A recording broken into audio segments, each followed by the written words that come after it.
¿Cómo están? Muy buenos días. Qué gusto volver a estar con ustedes nuevamente para seguir hablando sobre la investigación.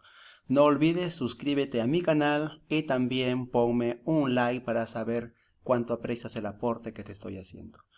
Hoy empezamos a desarrollar el capítulo 3 de nuestro trabajo de investigación, nuestra tesis. Aunque ahora, para cubrir exigencias reglamentarias, están optando por el artículo, pues nosotros todavía seguimos con la tesis, puesto que es una opción muy interesante para desarrollar y sobre todo para aportar a la sociedad más común, ¿no? El capítulo 3 es la metodología de la investigación en todo trabajo de tesis. Y ahí se dividen en muchas secciones. Tenemos el diseño de la investigación, después el sujeto o unidad de análisis. El 3 es la técnica de recolección de datos. El punto 4 es técnicas de procesamiento de datos. Sigue la hipótesis y luego las variables. Y aunque siguen más, creo que estas son las secciones básicas e importantes que forman parte de un trabajo de investigación. Bien, entonces, el siguiente que vamos a ver ya empezando es el 3.1, el diseño de investigación, y poco a poco iremos tomando las otras secciones. Los diseños de investigación se dividen en clases, modos y tipos. Hay dos clases, experimental y no experimental. En el experimental tenemos el pre-experimental, el cuasi experimental y el experimental puro. En el no experimental tenemos el transaccional o transversal y el longitudinal o evolutivo. A su vez también ellos tienen subdivisiones. En el transversal tenemos exploratorios, descriptivos, correlacionales, explicativas. Esos son los tipos, ¿no? En el modo longitudinal tenemos los tipos, diseños de tendencias, diseños de análisis evolutivo de grupos y diseños de panel. Vamos a ir desarrollando uno por uno.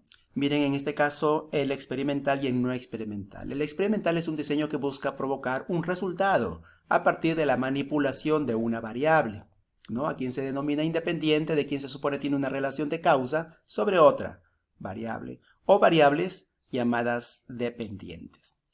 En cambio, el no experimental es un diseño que busca entender fenómenos a partir de lo ya dado. Y en ese afán busca las causas que originan dichos hechos, sin intentar manipular alguna variable por cuanto ya han sucedido. La observación es el instrumento principal de este tipo de investigaciones. Desglosando, el experimental se divide en pre-experimental, cuasi experimental y experimental puro. En el pre-experimental el control es en grado mínimo, ¿no? Y no se podría admitir como manipulación de variable, así se mida posteriormente. Mayormente esto se aplica en un solo grupo o trabajo con un solo grupo. El cuasi experimental, ni pre-experimental ni experimental puro, es casi. En este caso sí se puede manipular una variable, por lo menos, ¿no? Sin embargo, es de menor confiabilidad en los grupos equivalentes al inicio de la investigación, ¿no? Grupos equivalentes es que los grupos de estudios sean semejantes, tengan equivalencia. El experimental puro, en cambio, aquí sí. Aquí se manipula una o varias variables para ver la causa en una o varias variables también. El elemento aquí importante es la manipulación. Y se trata de que en el grupo de control se busque certificar la validez interna de la prueba. Veamos el pre-experimental. El pre-experimental pueden haber dos tipos de investigación. Es el estudio de casos con una sola medición y es el diseño de pre y post prueba con un grupo, ¿no? En este caso, miren, en el primer caso se aplica un estímulo a un grupo y luego medir con una o dos variables a nivel de grupo. Aunque sí se representa, el grupo es manipulado, X es manipulación y al final se le puede hacer una observación de prueba para ver el resultado. En cambio, en el otro de pre y post prueba, al grupo se le hace una prueba de entrada, se le hace una manipulación y luego se le hace una prueba de salida también. Seguimos con este cuasi experimental, pero mayormente no más clases, sino más características es en el cuasi experimental. Hay grupo de control, necesitamos seguridad y sujeto a evaluar eso, miren las características. El grupo de control se manipula deliberadamente, al menos a una variable independiente, para compararlo con una o más variables dependientes, ¿no? Sin embargo, una equivalencia inicial de los grupos difiere en seguridad, y ahí el problema, y también en confiabilidad, en relación a los de experimento puro, ¿no? Los sujetos no se asignan al azar a los grupos ni se emparejan, son grupos intactos porque no se trabaja con ellos con anticipación. En cambio, grupo experimental tenemos grupos de control y grupo experimento, ojo, al menos dos grupos, uno para experimentar y hay prueba de salida. En el segundo hay grupo de control y grupo experimento con pre y post prueba, o sea, hay un grupo de control y el otro grupo que se le manipula, se le aplica un examen de inicio y un examen de salida. El diseño Solomon es una combinación de las dos primeras, no solamente aplicamos las dos primeras y estamos con el diseño Solomon. En cambio de las series cronológicas, sí, esto sí requiere que nosotros analicemos algunos aspectos y sobre todo se investiga. En este caso se hacen varias observaciones o mediciones sobre una o más variables, sea o no experimental, en varios momentos del tiempo. Igual los diseños factoriales también tiene la característica de que, igual que en la primera, sin embargo, su importancia se encuentra en el hecho de que se hace las mismas labores intentando construir un diseño que consiste en que todos los niveles o modalidades de cada variable independiente son tomados en combinación con todos los niveles o modalidades de las otras variables independientes. Esas son las situaciones que se da en la experimental pura.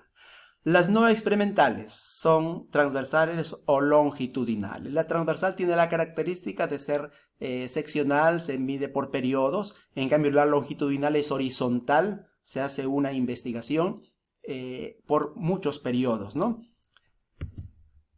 La transversal puede dividirse en exploratorio, descriptivo, correlacional y explicativo. Esos son los tipos. De ahí podemos encontrar nosotros que el exploratorio aborda problemas poco estudiados, tiene una perspectiva innovadora y sugiere nuevos estudios. Es una investigación sencilla, no quiero decir simple, sino sencilla porque de todos modos requiere mínima rigurosidad. En el descriptivo, aparte de describir fenómenos rigurosamente, se indaga la incidencia de las variables que se dan en la población y hay definición de conceptos. Y esto ya nos está entrando a cierto nivel de profundidad. En el correlacional, a diferencia de las otras, prácticamente es una investigación que se acondiciona para predecir, ¿no? Explica qué relación hay entre dos variables, si es de causa-efecto, y cuantifica esas relaciones entre las variables. En cambio, el explicativo, que es otra expresión del estudio transversal, determina las causas de un fenómeno, ¿no? Despierta el entendimiento del fenómeno hecho o de los hechos y son sistemáticos y también lógicos. Eso se da en el transversal. En el longitudinal se dan de tendencia, de análisis evolutivo de grupo y de panel. En el de tendencia se analizan cambios a través del tiempo. Su foco es la población, ¿de acuerdo? Caracterizada por un fenómeno. Por ejemplo, la población que sea el quinto año de secundaria, esa va a ser la misma población, aunque sea años diferentes con gente diferente. En cambio, el de análisis evolutivo de grupos, se estudian las muestras cambiando a través del tiempo, pero es la misma generación. Como por ejemplo, evalúa a los de 25 años, pasa 5 años, evalúa a los de 30 años, pasa otros 5 años, evalúa a los de 40, miren ustedes. Puede que caiga el mismo grupo, puede que caigan otros, pero esa es la misma generación. No hay cambio. En cambio, en el de panel, allí sí analizamos cambios de un grupo a través del tiempo. En ese caso, agarro un grupo de personas y se va estudiando a través de periodos, a través de tiempos, cómo va comportándose esos individuos dados ciertas condiciones sociales o económicas o lo que se quiera medir.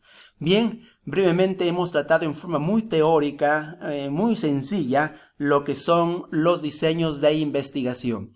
Vamos a ir profundizando en las siguientes entregas este asunto a fin de beneficiarles, pero por hoy y por el tiempo solamente alcanzamos a esta explicación. Ha sido un gusto haber estado con ustedes y esperamos vernos en nuestra próxima presentación, no olvides de suscribirte y de darle un like a este canal. Nos vemos, que Dios te bendiga.